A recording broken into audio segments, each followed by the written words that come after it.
Marc Storace, welcome to 69 Faces of Rock. How are you doing today? Hi, Mark. I'm doing fine. Thanks. First of all, congratulations on this brand new album, Crossfire. Excellent rock record. Tell me, how did this come about? Well, it's a long story. I started the Storace solo project during COVID after the end of Krokus in 2019. And this is the second one. And this was the first, Live and Let Live. Hmm. Um, and I'm really happy with Crossfire. And it just was a thing, with Live and Let Live. The ball started rolling, and we did lots of gigs and opened for Kiss and the Scorpions and with Alice Cooper and played lots of other gigs in Switzerland. And so then we thought it's time to make a new album, and I knew Tommy Henriksen, and after we played at this festival, Rock the Ring. It was right after Alice Cooper, and he's uh, in the band. He's been playing in the Alice Cooper band since many years. Tommy came into our dressing room, and he said, "Mark, I want to record your next solo album." I said, "Hell yeah, let's go for it. Do you have time?" Because he's always on the road with Coop and Hollywood Vampires and working on his solo album, Crossbones Scully. So I'm glad he made time, and we worked together in Zurich at his place and a couple of different studios here in Switzerland. Hmm. So you mentioned Tommy Hendrickson. I mean, he was a big part of this record. How would you describe your working relationship with him? Well, very, very good. I mean, it was like magic, a match made in heaven because different to all the other producers I've worked with who I've met in offices, in restaurants, and in recording studios. I was at Tommy's home recording my vocals, and Tommy jammed with the band at some gigs, as a guest, and it was a special thing because of him being not just a producer, but basically he's a musician. He started off as a bass player, so there's this confidence. Mhm. You're talking to a guy who's been on the road on big stages, playing for huge audiences, and has this live uh, experience, Mhm. um, which is very important for the kind of music like on this album. Yeah, This album is made for playing live in big arenas. So definitely. so it was really great. It was really great working with Tommy, and I got to meet his family, and it's a different, totally different thing than all the producers I've worked with before during the Crocus era in the 80s. Mhm. Yeah, and I'm sure there were many. Musically, what did you want to explore with this record? Well, I wanted to have an album that rocks even harder than the first one. I wrote the first album, Live and Let Live, with studio musicians, very good musicians. But as I said, I needed to have that arena feeling, songs that you could just turn up as loud as you like, and you can play them in really big places, and they still sound bombastic, and they have the power, and they shift a lot of air. So yeah, it was a new adventure for me again. Yeah, and I wanted the album to rock, and so did Tommy. He said, "Yeah, we're gonna make this rock so hard that everyone's who is a Krokus fan, who knows you from Krokus, is gonna say, "Wow, this is what we expected from Storace all the way." Hell yes, Um, that. yeah, and that's how it came out. Yeah, exactly. Um, when you listened to the finished product, were you surprised by anything? Oh yeah, it just because when you're writing songs, you record demos, and then you start getting used to a certain sound, you know. But after it was mixed by Ole Romo, who is like the main sound engineer of the legendary Mutt Lange, the big producer who produced Foreigner, AC/DC, you name it, Def Leppard. And so I think Ole really made those songs sound like magic. Mhm. Where you can turn it up loud as much as you want, and it's just that sound. It's like you hear things like in 3 dimension, you know. It's like even more. So many dimensions that the sound just doesn't stay here. It comes from around your head. I don't know how he did that. And I was like, whoa. You are absolutely right because I listened to the album at home, but I also listened to it in the car, and you kind of get Yeah, vibes, and it works in both yeah. settings. It's Um, amazing, right? It's it is. amazing. You've The way mentioned that. it's like rockets going around your head. Mhm.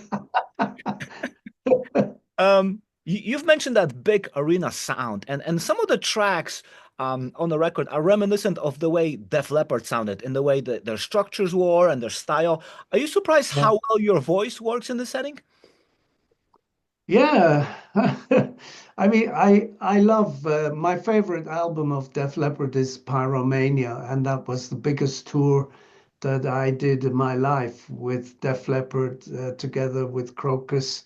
That was the Headhunter album era, where we reached number 25 in the Billboard charts in the USA, and we were really happy. And so this arena sound is like amazing. It's almost like objective to me, and I'm totally happy about it. Mhm. There are songs like Screaming Demon, which would have perfectly worked in Crocus. Then there are songs like um, Love Think Stealer, which would perfectly work with AC/DC. And then you have something like Only Love Can Hurt Like This, which is like completely, out of Yeah, football stadium. yeah, I mean, this album covers so much spectrum of things that could be. yeah. Well, I've always been very versatile. I can shift my voice, vocal cords. It's like I have different gears, you know. And then I got the turbo in there and the gritty sound, and I've got the smooth sound, and it's like guitar player with different pedals. And there's the fuzz box in there, and so yeah. But then I mean, Thrill and a Kiss, it's like, as you say, it's going that AC/DC Crocus direction. But Only Love Can Hurt Like This is just, I don't know. The only person I can think of that went through my head is John Lennon, Mhm. you know.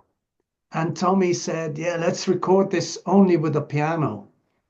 And it's good that we didn't use a piano that sounds like John Lennon. Otherwise, it would be like almost copying John Lennon.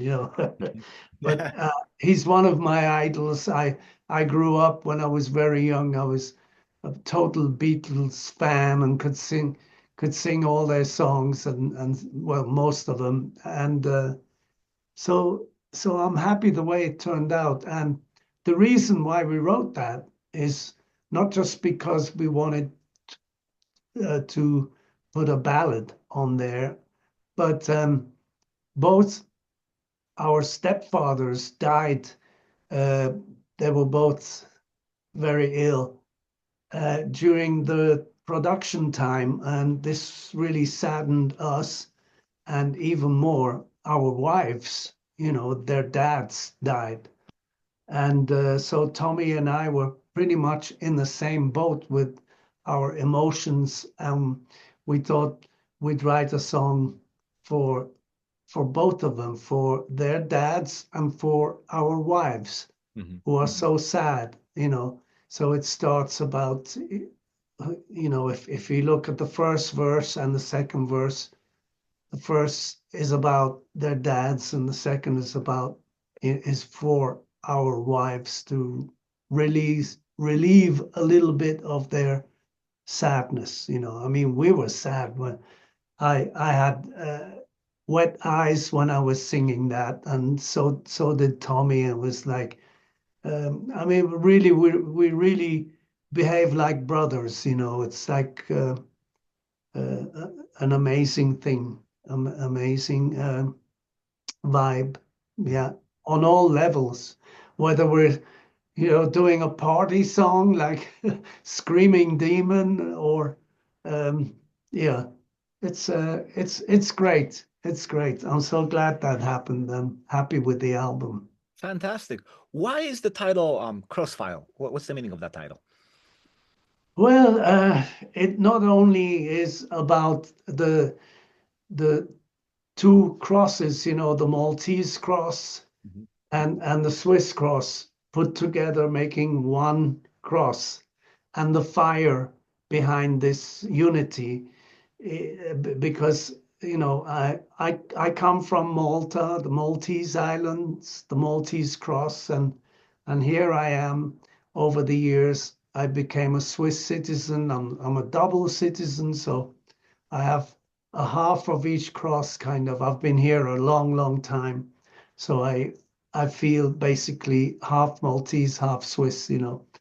And so is my family. We all have double passports, two passports, and then there's the thing of me being Maltese, Krokus being Swiss, and so on and so forth. My present band, Storace, I'm the only Maltese guy, and everyone else is Swiss, except for our bass player, Emmy.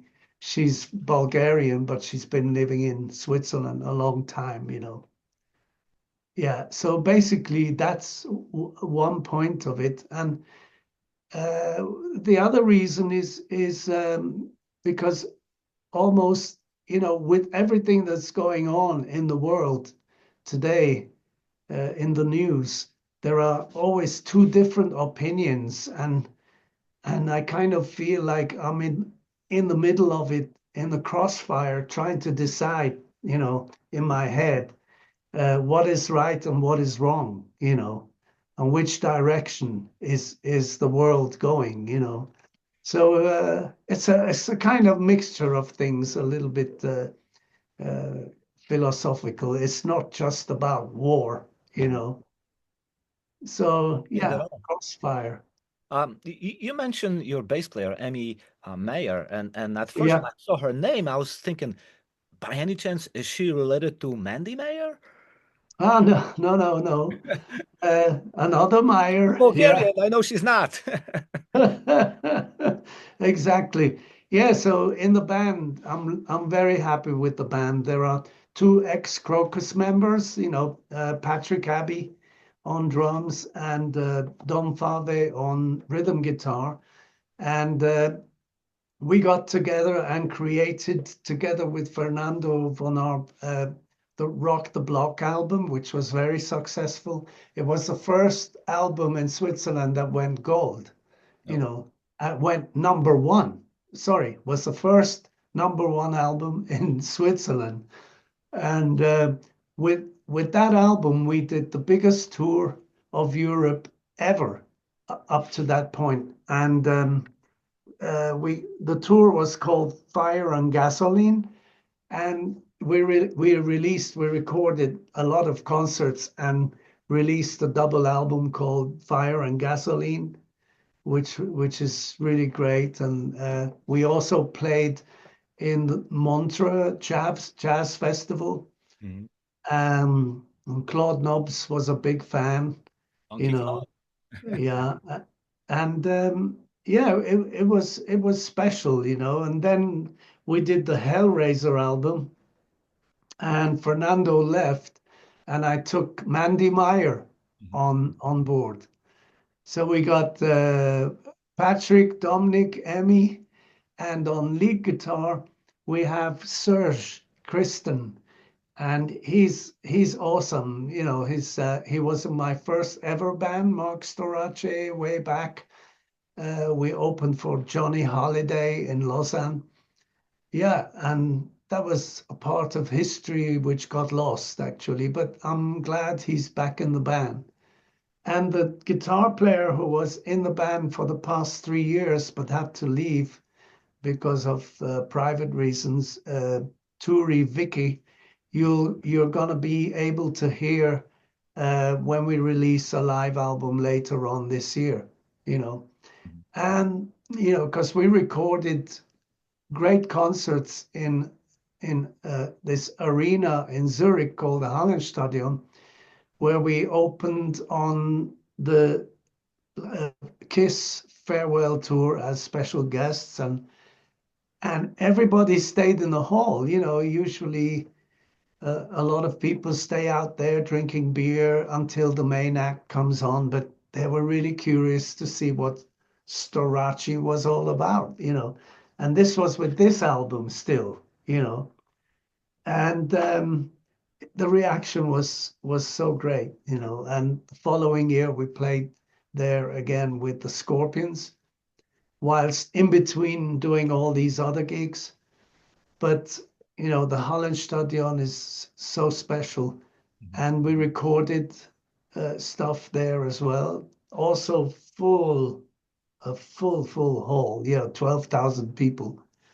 And then we played this festival with Alice Cooper, Rock the Ring, and that's when the whole thing started again with Tommy and ended up as him being our producer, Mhm. you know. Yeah. Yeah, It all a happened lot for a of, reason. sorry. It all happened for a reason. Yeah, it's like it's written in the stars. Things are written in the stars, you know. I'm not superstitious, but you know, Speaking sometimes. speaking of things being written in the stars, Krokus is back. What sparked this newest reunion or return? Yeah, well, you know, first of all, I was very sad uh, when the guys told me we were going to close the Crocus shop in the end of 2019. And it was a really emotional last concert in the Hallenstadion in Zurich. Everyone with tears in their eyes, and I felt quite sad. It was a sweet and sour moment because I enjoyed the Crocus concert. I enjoyed the gig a lot, and but I didn't like the fact that we were not going to play anymore. Mhm. Finished, full stop, basta, farewell, bye bye. I couldn't swallow this, you know. And later came COVID, and then the band closed down completely because we still had tours to do in the USA and Canada and the South America, and we had a tour lined up in the UK with Saxon, you know. So we had to cancel all that because of COVID, and that's when I got the idea I'm gonna do a solo album, whether I'm gonna die from COVID or not. Maybe I'm gonna die in the studio, but you know, who cares? I had a drawer full of ideas and an archive with songs, and I started picking out the best. And then I called up these friends of mine to see if they were interested, and they have a studio, and they joined in the songwriting. We recorded Live and Let Live with studio musicians. And we started doing streaming shows. The biggest one was with Balwas. The Balwas session is so special because they stream to about 40 different countries. And so that gave us good exposure. And after that, COVID disappeared and we did a tour. And after that, I put this new band together that you hear on the Crossfire album, except for Turi. Turi was replaced by Serge for that one. So it's been a long story, and past 3 years have been really exciting. But Krokus then realizing after well, Krokus was asked to play a concert for Solothurn, that's their hometown, 2,000 years of Solothurn. And after that, it was like, I mean, it was a great concert, about, I don't know, 8,000 people in this huge square in front of the church in Solothurn. My daughter joined us on stage for a bedside radio, and it was real fun. So after all this fun and amazing feedback from all these thousands of people, the band was really fired up again, and they couldn't believe that they don't exist anymore. and I, and you know what I mean? A really funny stuff, funny situation. And after that, I heard, hey, we're going to get back together. Are you on the team? I said, of course. I never wanted to stop. And then it continued, we sold out the Hallenstadion again. We invited Uriah Heep as our special guest, and that was it. And this year we played a load of festivals and really enjoyed them. The fans still love us, and it's great. It's so great to feel the love and enjoy the music. And the band has never had so much fun, Yeah. So I'm a lucky guy. I've got the Krokus family, the Storace family, and my family here at home. And and my time is full, It's great. Does that mean there will be any new Krokus recordings, or you reform strictly for live appearances? Well, we can always go and pray in the church, and keep hoping. But I mean, I'm doing my own thing. I'm doing my albums, writing songs, I enjoy the studio work as well. And so I'm having my fun. If they don't want to have that fun, it's up to them, you know. But I'm tired of asking, and I'm tired of asking them to play another tour, which takes us to the US, back to the USA, for example. But we're going to play on the Monsters of Rock cruise. And so we're going to put our shoes on Miami soil, at least. But we're not going to play there. And I had a big argument saying, hey, come on, we're going to touch down on Miami.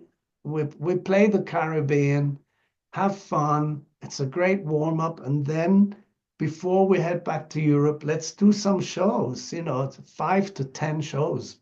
What's that, in the USA? We did that before in 2015, I think, but time passed and, so anyway, I'm having fun, whichever way.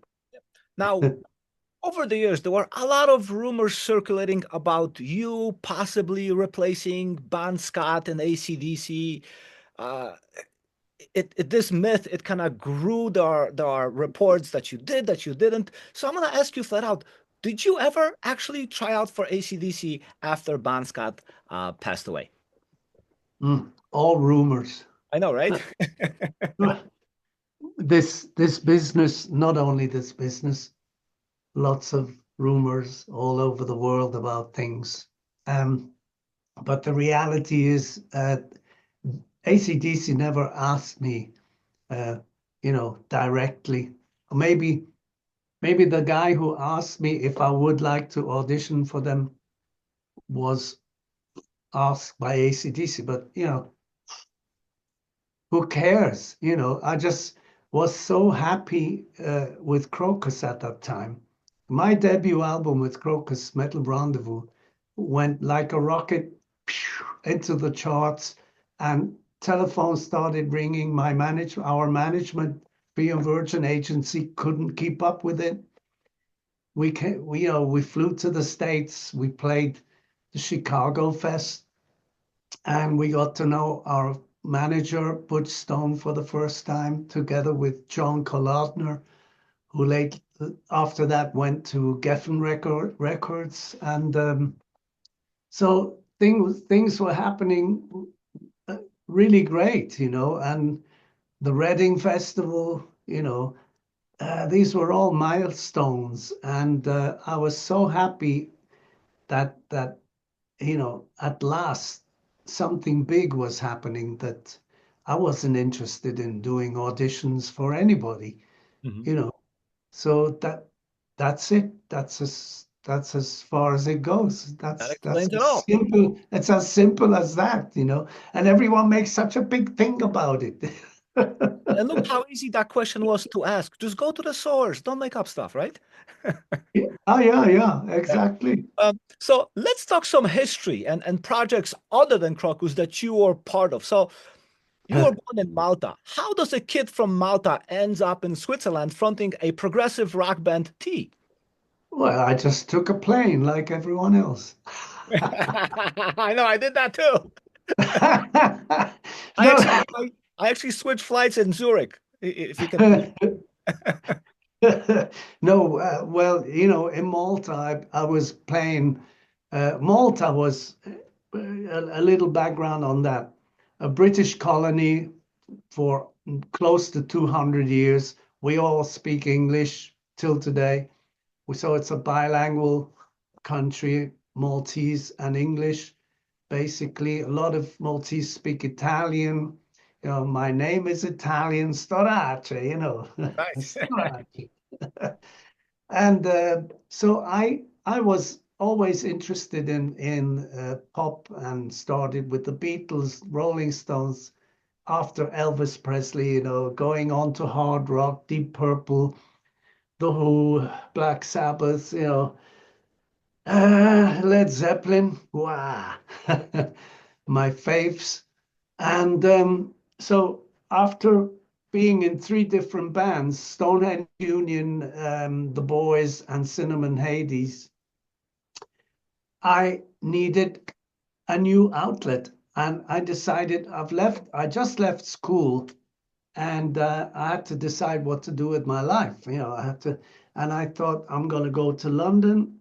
I want to be a singer in a rock and roll band, you know, and that's how I started. And about a year later, I was living in Switzerland with this lovely Swiss lady or girl at that age.